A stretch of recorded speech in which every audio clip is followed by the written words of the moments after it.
The living room glowed, not from overhead lights but from the TV and maybe a string of Christmas lights someone hadn't bothered taking down yet.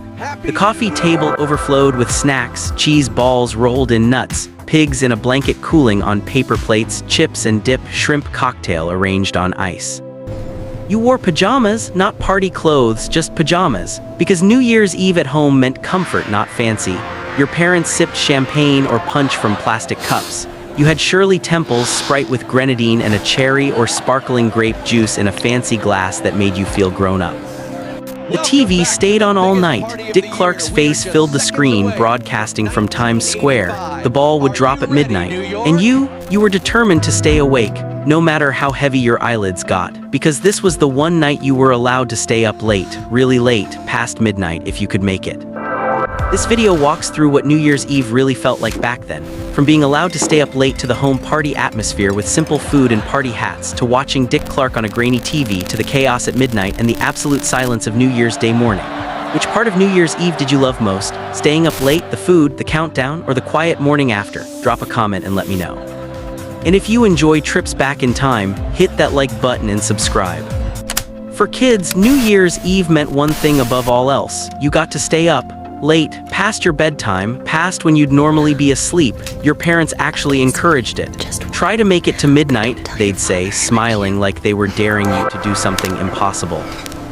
Most years, you'd nap on the couch earlier in the evening. Your mom would wake you up around 10:30. Come on, you're going to miss it. You'd rub your eyes, sit up, and the party would be in full swing. Adults talking, the TV loud, noisemakers scattered on the coffee table waiting. You'd put on your pajamas but stay in the living room. That was the deal. Comfortable clothes, no need to dress up. This wasn't a fancy party, it was family, it was home. And honestly, that made it better. No uncomfortable shoes, no itchy shirts, just you, your pajamas, and permission to break the rules. The hours between 10 and midnight felt endless. You'd check the clock. 10:45, 11, 11:15, time moved like molasses. You'd fight sleep, pinching yourself, shifting positions, doing anything to stay awake. Because missing midnight felt like failure, like you'd let everyone down, like you'd wasted the whole night.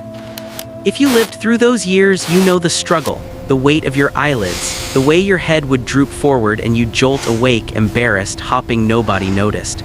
But your parents saw, they always saw, and they'd smile, amused, watching you fight a battle you were destined to lose. The food at New Year's Eve parties wasn't fancy. It was simple, finger foods, the kind of stuff you could grab without a plate.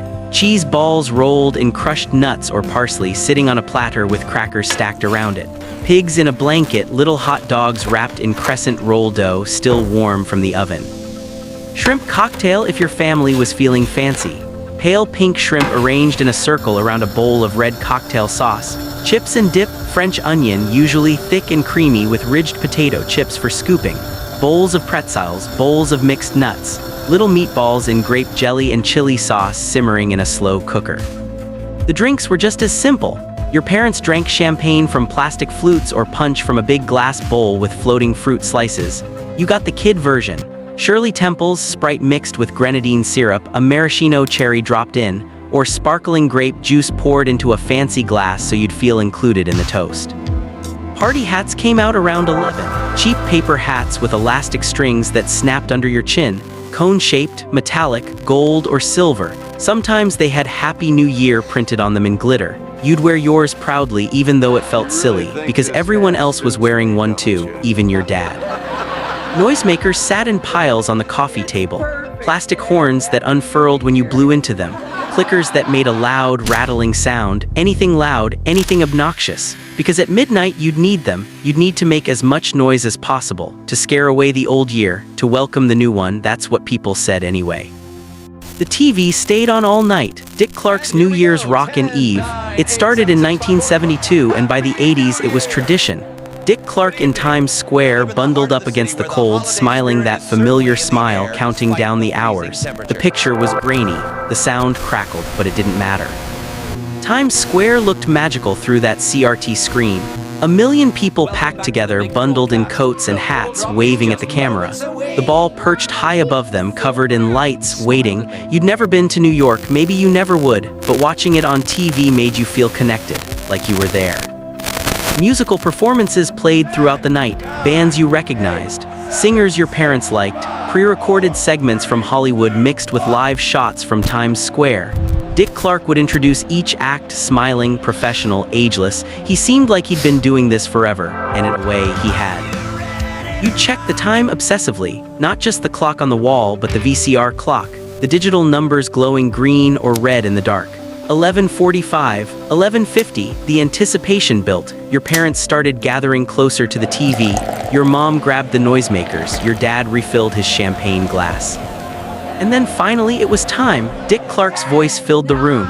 10, 9, 8. Everyone joined in, your family, the people on TV. A million voices counting down together. The ball started to drop, slow, steady, descending toward the new year, and you, half asleep but fully awake, shouted along. Midnight hit, the ball touched the bottom. Confetti exploded on TV. The room erupted, horns blowing, clickers rattling, your parents kissing, everyone shouting Happy New Year at the top of their lungs. The noise was deafening, beautiful, chaotic. You blew your horn until your cheeks hurt. You clicked your clicker until your hand cramped. Auld Lang Syne started playing, that slow, melancholy song that everyone half knew the words to. Your parents swayed, arms around each other, singing softly. You stood there, horn in hand, feeling the weight of the moment. A new year, a fresh start, everything felt possible, everything felt new. Then came the phone calls. Your dad would grab the landline, dial relatives. Happy New Year, he'd shout into the receiver. But half the time he'd get a busy signal, because everyone was calling everyone at the exact same time. The phone lines were jammed, overloaded, you'd have to wait, try again in 10 minutes, maybe 20. CTA Mayo, if you'd like a longer, deeper version of this story, tell me in the comments and write longer version. Now, let's keep going. But 1999 was different. That year there was fear, the millennium bug. People worried that computers wouldn't handle the change from 1999 to 2000, that the lights would go out, that planes would fall from the sky, that banks would fail. The panic was real. You'd see it on the news for months. People stockpiling water, buying generators, preparing for chaos. When midnight came on December 31, 1999, everyone held their breath.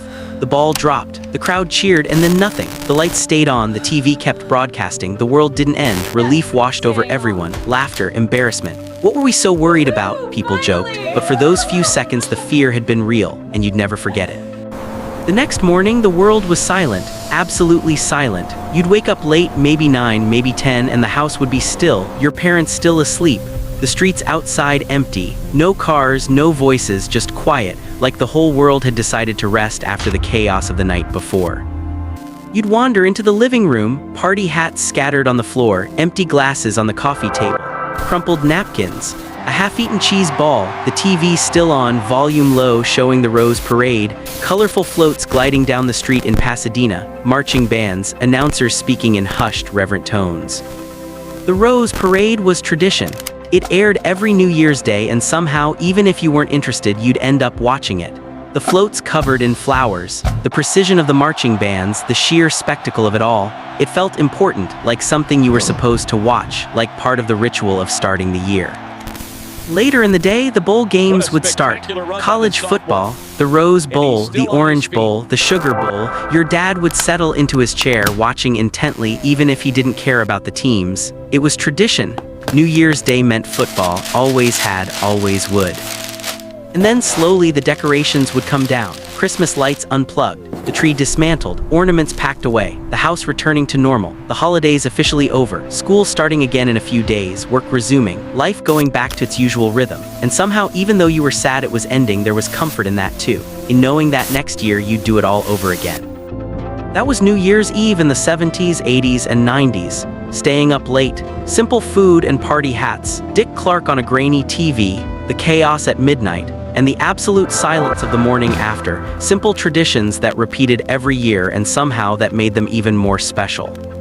Tell me in the comments, what was your favorite part of New Year's Eve back then? Staying up late, the food, the countdown, the quiet morning, and if you have a funny Y2K story or a memory of falling asleep before midnight, I'd love to hear it.